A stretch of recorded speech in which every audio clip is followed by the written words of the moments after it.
Hey guys, welcome back to my channel. My name is Savia. If you are new here, thank you so much for joining us.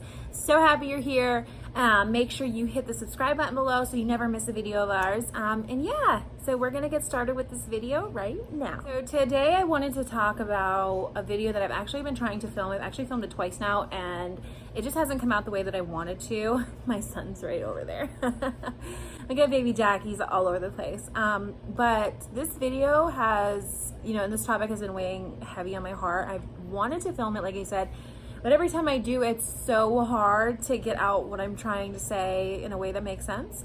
So hopefully third time's a charm. But I want to talk about self-care and the 5 habits that I try to do daily that have gotten me into a much better place in my life. Without further ado, here is number 1. So number 1 for self-care is anything that's physical. So I try to do something to move my body every day, especially with my migraines. I have found that being physical on my good days is actually very, very helpful. If I do have a vertigo spell after it's gone, I always try to go for a walk. Like I said, it's really tough when you don't feel good and you have a million chores and a million things to do, but it has been so beneficial for me to just feel, those, God, what do they call them? Whatever, those feel good hormones pumping through your body and just getting outside, feeling the air. I take my baby with me and I try to do this. I try to take a walk daily. If it's just a day I can't, I'll do some stretching in my house. I'll take Jack and we'll do some kind of baby and me yoga or something, just to kind of, like I said, just to get that feeling of movement, to get out of my headspace, and to also, be able to just take a minute to kind of ground myself and with my surroundings. In the day we live in today, everything is just so fast paced and it's just go, go, go, go, go. And I think this has probably been the most beneficial thing for me and my family, to just get up and walk. So even if you have 5 minutes, even if it's a bad, health day for you, just go outside, get some air, try to walk around your parking lot or your neighborhood, or, it doesn't have to be anything fancy. Just get up and take a walk. Number 2 is psychological self-care. Now this I have gotten terrible at and I really need to put it back into my daily routine. But what I do to self-care for my mind is I try to journal actually every night. I journal what I'm going through, what I felt. This really helped me when I was at the worst. Sorry, we have a crazy baby. Journaling really helped me when I was in the worst of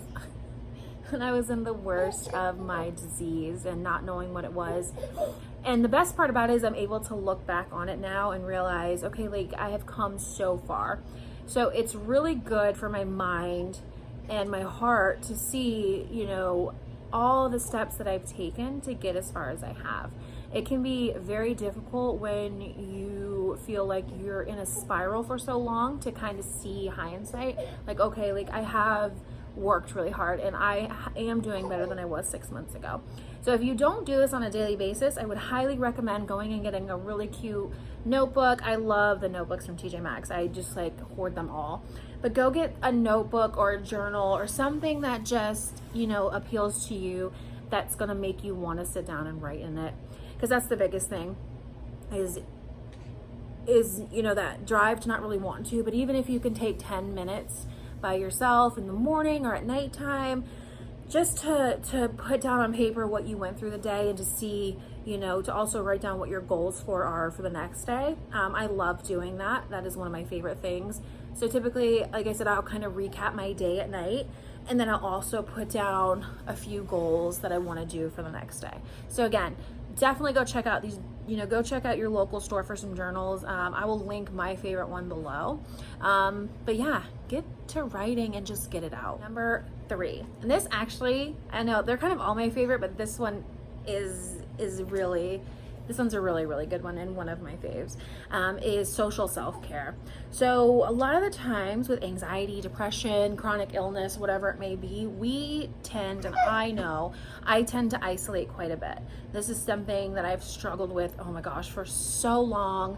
And it really takes a toll. It took a toll on my, just everything, my body, how I was feeling, my anxiety, you know, being depressed. And this can just start out as simple as going to a Facebook community online. If you're interested in something, you know, like I'm on a few different groups for moms, for makeup, for blogging, and I find that was the best way for me to start to kind of get out of my shell and open up in a positive way. Here's Jack. You say hi, Jack. He's not having sitting on the floor by himself. But yeah, so if you're in a place that you don't feel you're not ready to kind of go out and explore the world and, you know, put yourself out there, that's fine. Take it one baby step at a time, because one baby step is better than doing absolutely nothing. And that's what I had to learn, was that, you know, I could start extremely small, and I felt very empowered doing that. I didn't feel like I had to rush things.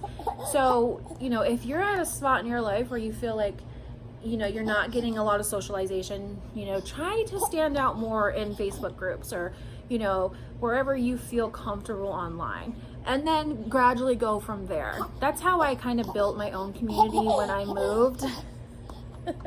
When I moved states, I started on a Facebook mom group, and I have made some amazing friends from that. And then when you are ready to kind of graduate, you know, and you feel comfortable with someone, take a night out for yourself, if it's with the guys or if it's with the girls.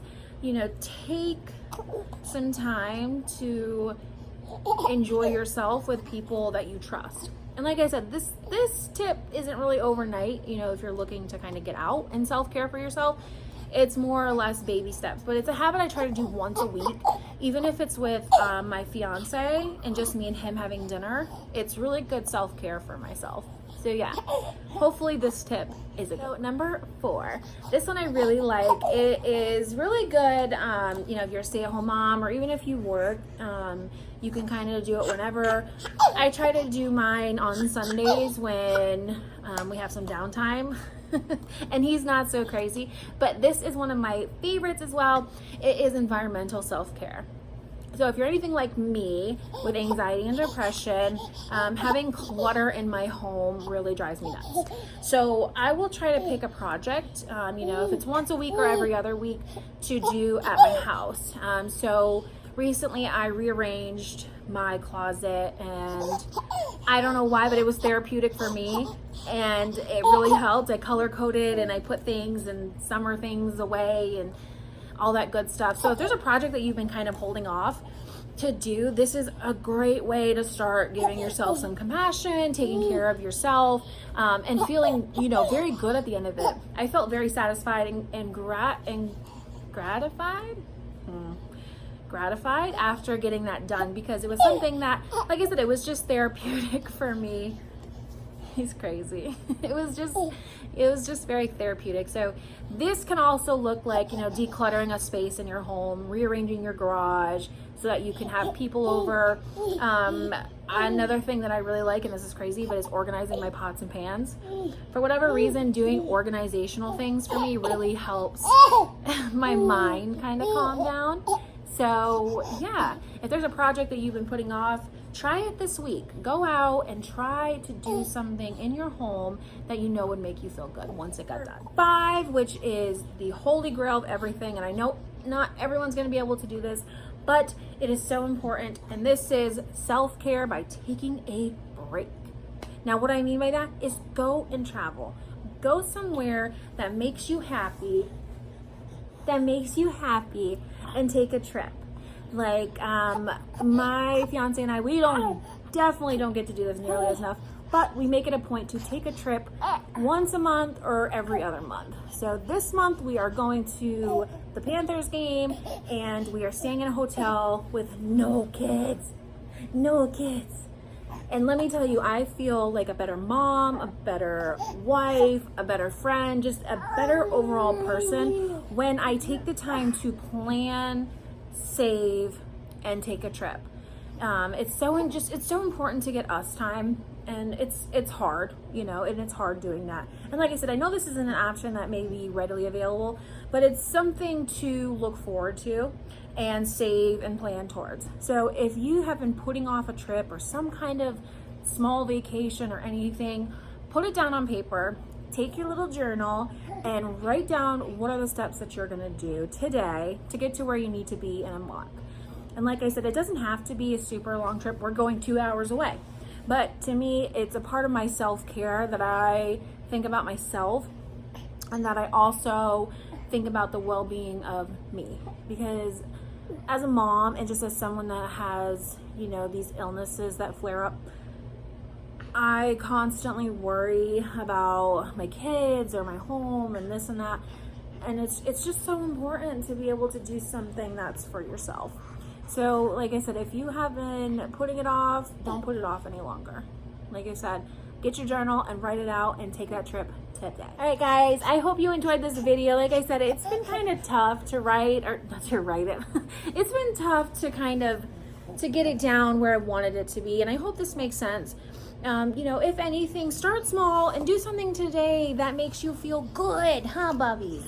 That makes you feel good about being here and that you are valuable and that you are important. That's the biggest takeaway, is that self-care is so neglected. We don't take good care we do not take good enough care of ourselves, and that's what we need to start doing. So I hope this video helps someone out there, and if you have any other tips for good self-care, let us know in the comments. We are always looking to add to our routine, aren't we? Yes, we are. Thank you guys so much, and I look forward to seeing you in the next video. Bye! Say bye, Bubbies!